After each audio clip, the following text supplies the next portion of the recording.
Man's Search for Meaning by Viktor Frankl. When Viktor Frankl, already a renowned psychiatrist in Austria, was captured and transported to the Nazi concentration camps, the world he knew ended.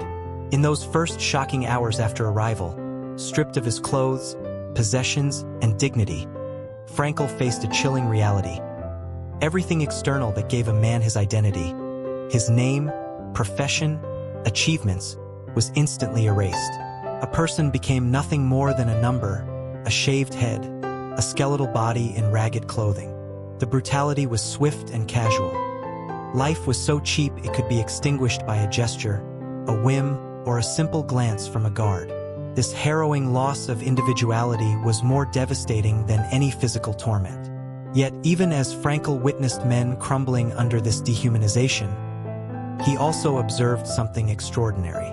Some prisoners, even in the face of unimaginable suffering, managed to hold onto a spark, something deep within that the SS guards could not strip away.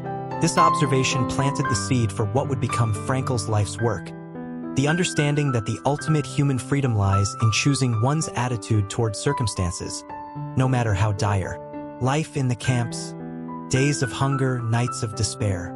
The daily existence in Auschwitz and other camps was a relentless assault on body and soul. Starvation hollowed out the prisoners, leaving their cheeks sunken and their ribs protruding grotesquely.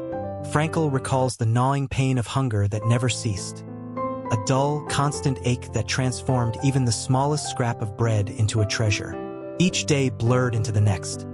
Grueling forced labor, violent beatings, arbitrary punishments, and the omnipresent fear of death. The chimneys, belching smoke from the crematoria, were a grim reminder of the fate awaiting many. Yet amidst this hellscape, Frankl discerned a profound truth. While suffering was universal, the way individuals responded to suffering varied dramatically. Some prisoners clung to decency, sharing their last morsels of food, comforting the sick, or whispering prayers under their breath. Others turned cruel, betraying fellow inmates in desperate bids for survival. Frankl did not romanticize these realities, but he noted something vital. Those who retained a sense of purpose, who had a future goal or a loved one to return to, were far more likely to survive. Physical strength alone was not enough. It was the strength of spirit that determined survival. Shock, apathy, and the death of emotion. Frankl carefully details the psychological stages that prisoners underwent. The first phase was shock, an emotional anesthesia that dulled the mind against the horror. When Frankl first saw the smoking chimneys or witnessed the brutal beatings, he felt strangely detached, as though watching a nightmare unfold from outside himself. This shock soon gave way to apathy, a protective numbness. Inmates stepped over dead bodies without blinking. They stopped flinching at the crack of the whip or the shriek of a beaten man. This emotional deadening was not a moral failing but a necessary shield. Frankl describes how prisoners learned to suppress all emotions, even joy. When a transport of prisoners was diverted away from the gas chambers, the joy they felt was muted, almost mechanical. Survival demanded this detachment. But beneath the apathy, a choice still remained. Whether to surrender fully to despair or to quietly affirm one's humanity by finding meaning in small moments. A shared glance, a whispered word of kindness, a memory of love. Finding meaning amidst meaninglessness. At the heart of Frankl's experience was the revelation that life retains meaning even in suffering. As he toiled in the frozen fields, weak from hunger, barely alive, Frankl would conjure the image of his beloved wife.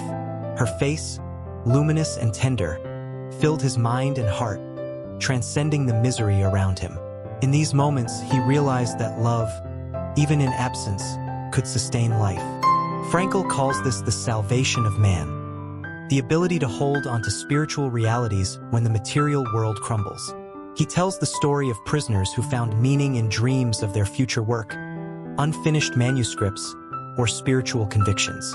Others found meaning in small acts of resistance, refusing to steal another's bread, offering comfort to the dying, maintaining personal dignity when everything conspired to degrade them. Through these examples, Frankl makes an unforgettable point. Suffering ceases to be suffering at the moment it finds a meaning. Pain endured with purpose can become a kind of triumph. The will to meaning beyond pleasure and power. As Frankl survived and later reflected on the camps, he came to reject the dominant psychological theories of his time. Freud had claimed that human beings are driven primarily by the pursuit of pleasure. Adler emphasized the drive for power. Frankl's experiences shattered these notions. In the camps, pleasure and power were stripped away, and yet some men still found reasons to live. Frankl concluded that the primary human drive is the will to meaning, the desire to find purpose in life. After his liberation, Frankl developed this insight into a new form of therapy, logotherapy. Unlike traditional psychoanalysis, which delved into a patient's past traumas, logotherapy looked forward. It asked, what is the meaning of your life? What unique task awaits your fulfillment? Frankl believed that even in the midst of suffering, each person is called to find meaning, and that this search is not a luxury, but a necessity. Logotherapy in action, healing the soul. Logotherapy is based on the conviction that life has unconditional meaning, and that human beings are free to respond to life's demands with responsibility. Frankl shares poignant stories of patients healed not by analyzing their neuroses but by reconnecting them with purpose. A suicidal man, grieving the death of his wife, was helped by realizing that he had been spared to bear her memory with honor. A young woman facing terminal illness found peace by dedicating her final days to inspiring others. Frankl's method often involved a kind of existential confrontation, pushing patients to confront the questions life was asking them. What is your mission? Whom do you love? What legacy do you wish to leave? In helping people face these questions, Frankl rekindled their will to live. Meaning was not given. It had to be found, but it was always there, waiting. Suffering as achievement. Perhaps the most revolutionary idea in man's search for meaning is that suffering, when inevitable, can become a human achievement. Frankl insists that while happiness cannot be forced, meaning can be chosen. He writes, when we are no longer able to change a situation, we are challenged to change ourselves. Even when stripped of all freedom except the freedom to choose one's attitude, human beings can assert moral and spiritual dignity. Frankl shares stories of men who faced death with serenity, who forgave their captors, who composed poetry or sang hymns as they marched to the gas chambers. These acts were not delusions. They were affirmations of the human spirit's ability to transcend brutality. For Frankl, suffering is not to be sought, but when it comes, and it inevitably will, it can become the crucible in which character is forged. Modern malaise, the existential vacuum. After the war, Frankl noticed that even in prosperous, free societies, people were not necessarily happier. Many were plagued by what he called the existential vacuum, a sense of emptiness, meaninglessness, and boredom. Having lost traditional sources of meaning like religion and community, modern individuals often turn to hedonism, materialism, or conformity, but these substitutes failed to satisfy the deep hunger of the soul.